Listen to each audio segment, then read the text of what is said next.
bukan ya, Rafli. Bangun dulu, Rafli. Oke, kita next. Kalau ini kira-kira CV atau resume? Kalau yang tadi sih aku lihat lebih banyak yang menjawab CV ya berarti ya. Nah, kalau yang ini CV, foto cewek cantik. Rafli Ardiansyah ini kayaknya perlu dicatat ini Kak, mentor. Triade, CV template Canva. Oke, bagus Zaidan. 1 poin untuk kamu. Oke, CV semua ya, bukan ATS friendly. Oke. Oke, udah? Yang menjawab sudah? Oke, kalau gitu langsung akan kita, bagikan. Nah, sebelum nomornya dicatat oleh Tegar, saya next slide, terkait resume versus CV. Jadi, perbedaannya adalah resume itu menggambarkan, ringkasan singkat tentang dirimu dalam 1 halaman dan menunjukkan, riwayat atau pengalaman yang secara spesifik dan untuk melamar pekerjaan. Yang kedua ini CV, CV itu, riwayat, kehidupan karir, eee, panjangnya 2 sampai 3 halaman, kemudian menjabarkan riwayat akademik, pencapaian secara lengkap, dan yang keempat itu umumnya digunakan untuk melamar pekerjaan dan keperluan akademis. Nah, ini keduanya kalian menjawab CV. Ada yang menjawab resume di pertama. Tapi, sebenarnya, gini teman-teman, perbedaannya itu, adalah kalau resume, ini adalah contoh resume. Resume ini, akan dibagikan kepada ketika kalian melamar pekerjaan. Jadi apa yang ada di sini itu harus sesuai atau linear dengan apa yang kalian, ajukan di pekerjaan.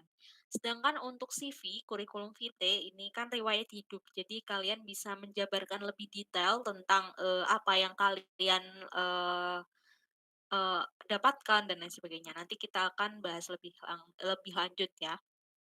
Nah, di sini eee, kita akan lebih, membahas terkait dengan resume, seperti itu. Nah, kita tadi cuman membahas bedanya resume sama CV ya, tapi tidak membahas bagaimana membuat, resume yang baik dan benar.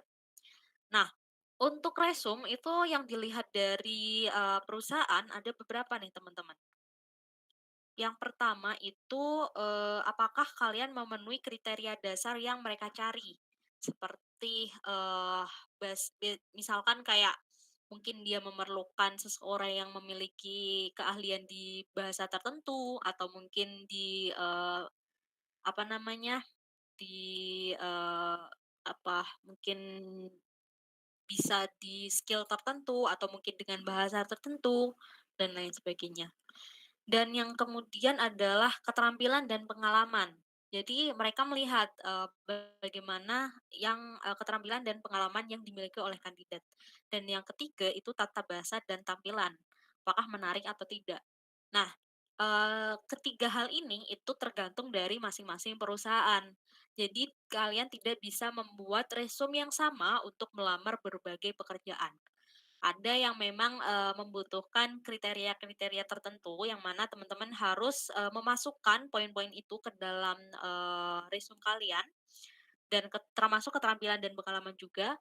Dan, untuk tata bahasa tentu saja gunakan tata bahasa yang baik dan benar, ini adalah basic skill ya sebenarnya, karena jika ada yang typo mungkin bisa dianggap bahwa nanti akan ada hal yang terlewat juga dalam pekerjaan. Jadi usahakan untuk mengecek tata bahasanya juga. Dan untuk tampilan ini berbeda-beda ya teman-teman, seperti tadi ada yang share tentang CV ATS friendly. Ya benar bahwa ada beberapa juga yang, lebih mengutamakan ATS friendly. ATS friendly ini apa? Jadi karena kan yang melamar itu pasti banyak sekali kan teman-teman. Nah, karena yang melamar pekerjaan itu banyak sekali, nggak ada waktu bagi HR untuk cek satu persatu, membaca satu persatu. Oleh karena itu dia menggunakan sebuah, aku tidak tahu sih software atau mungkin sebuah mesin untuk membaca resume kalian apakah sudah memenuhi, kriteria yang diinginkan atau mungkin keterampilan dan pengalamannya itu sesuai yang dibutuhkan dan lain sebagainya. Tapi tidak semua CV ATS friendly itu bagus. Karena jika kalian, misalkan melamar ke sebuah, digital agency misalkan atau mungkin melamar ke sebuah pekerjaan yang seni, tentu saja bisa jadi CV ATS friendly malah bukan hal yang diutamakan. Justru kalian bisa membuat CV dengan, membuat resume dengan, desain yang menarik, ini malah akan jadi poin plus. Jadi ingat teman-teman, untuk membuat resume ini intinya adalah perhatikan, masing-masing perusahaan gitu, apa yang mereka inginkan dan lain sebagainya. Oke, kita akan bahas satu persatu ya informasi umum yang harus tersedia di resume. Nah, yang pertama itu identitas diri. Jadi di identitas diri ini jangan terlalu banyak menyampaikan informasi yang, bersifat, mungkin sebenarnya nggak perlu-perlu amat ditampilkan seperti itu. Hanya cukup lampirkan nama, alamat, alamat email, kemudian nomor handphone yang bisa dihubungin, domisili, dan, professional account. Contoh misalnya LinkedIn, seperti itu. Kayak tanggal lahir, alamat lengkap, gender, umur, itu sebenarnya tidak perlu amat. Eee, tapi ada beberapa juga dari perusahaan yang mensyaratkan hal tersebut, jadi teman-teman juga perlu mencantumkan. Misalnya kayak, umur dan tanggal lahir kan kalau di Indonesia banyak ya yang mencantumkan, eee, apa namanya, mencantumkan syarat umur. Nah, kalau ada hal itu maka, perlu untuk dicantumkan, seperti itu. Nah, kemudian ringkasan diri. Jadi, ada hal-hal yang perlu diperhatikan, di antara lain harus ringkas, mungkin hanya cukup 200 kata saja. Yang kedua, kalian bisa menggunakan kata ganti orang pertama, seperti saya, ataupun, ya sebaiknya gunakan kata ganti pertama saya saja ya, atau jangan aku atau gue kayak gitu, itu, kurang formal teman-teman. Dan yang ketiga, beri highlight untuk spesialisasi yang dimiliki, mungkin bisa menggunakan bold atau, italic seperti itu, atau mungkin kalimatnya saja yang dibuat lebih, memfokuskan kepada spesialisasi kalian yang sesuai dengan, pekerjaan. Yang keempat, pastikan menggunakan perspektif yang positif, kayak misalkan tadi berani itu jangan disambungkan dengan kata-kata yang negatif, seperti itu.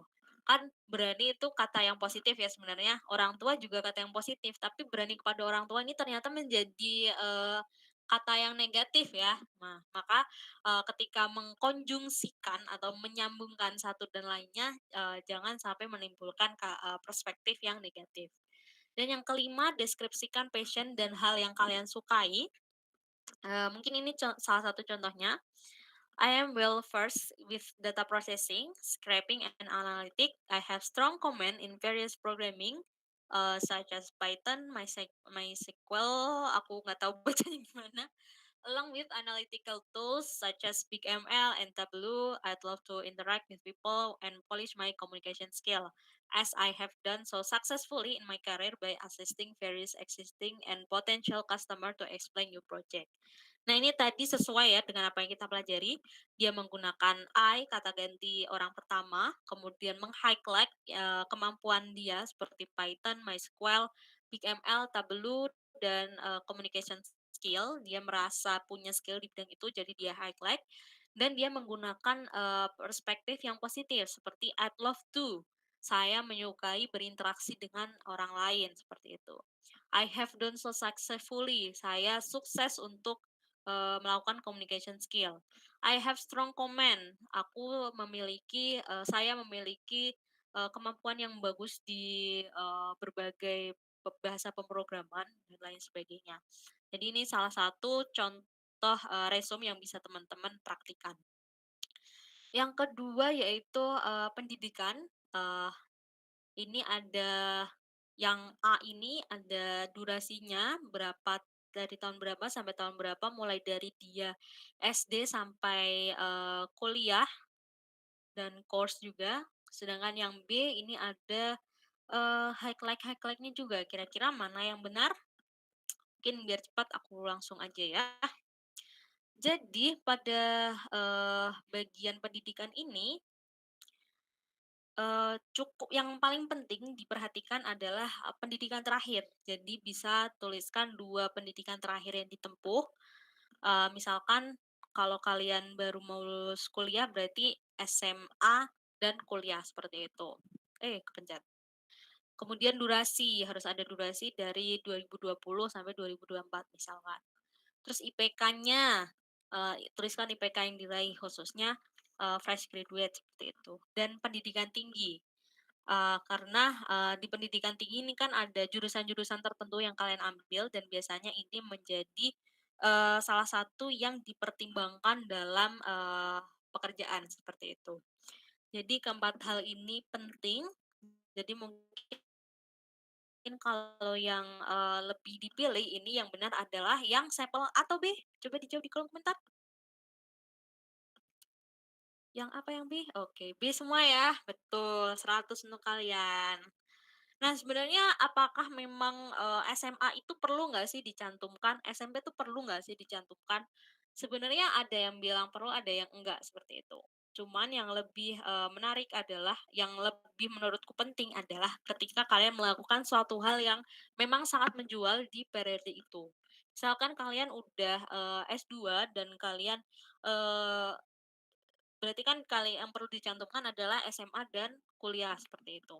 Tapi jika, menurut kalian, apa yang kalian lakukan di waktu SMP ini sangat, insightful dan, memang berperan dalam apa yang diri kalian lakukan di saat kuliah, menurutku itu juga tidak masalah jika dicantumkan, terutama untuk CV ya. Kalau untuk, resume untuk mempersingkat, sebenarnya nggak perlu, nggak apa-apa. Intinya kayak gitu, teman-teman. Lalu, pengalaman kerja. Nah, di bagian pengalaman kerja ini, tuliskan pengalaman yang kalian miliki, mungkin magang, volunteer, atau memang sudah pernah bekerja sebelumnya. Dan jika kalian tidak memiliki pengalaman kerja, kalian sebagai gantinya bisa menuliskan highlight dari keahlian yang kalian miliki. Nah, misalkan, seperti ini. Keterampilan seperti itu, strong example, web development intermediate, PHP intermediate, HTML advanced. Jadi disampaikan bahwa kalian memiliki, strong skill di bagian apa. Jadi kalau misalkan kalian masih basic, jangan sih harusnya, maksudnya sebaiknya tidak usah karena itu masih yang basic. Jadi silakan cantumkan saja yang kalian sudah intermediate, sampai advance, menguasai keterampilan tersebut. Misalkan kalian seperti belajar di decoding, nah ini kalian bisa mencantumkan apa yang kalian pelajari di, bagian keterampilan dan bisa mencantumkan juga sertifikasinya, seperti itu. Lalu prestasi. Nah ini, ada hal lainnya juga jika kalian memiliki prestasi, mungkin selama bekerja, selama magang, ataupun, ketika masih jadi mahasiswa, eee, terutama untuk fresh graduate ya, prestasi selama perkuliahan ini, ya nggak apa-apa untuk dicantumkan, bahkan sangat dianjurkan untuk dicantumkan supaya, recruiter tuh tahu keahlian kalian dan bahkan kalian sampai bisa menjuarai di, hal ini, seperti itu. Dan yang penting adalah pastikan bahwa prestasi yang kalian dapatkan itu sesuai dengan job role yang kalian lamar. Jadi kayak kalian udah, mencantumkan nih juara satu internasional makan kerupuk, sedangkan kalian mau melamar sebagai software engineer. Nah ini kan agak nggak relate ya teman-teman.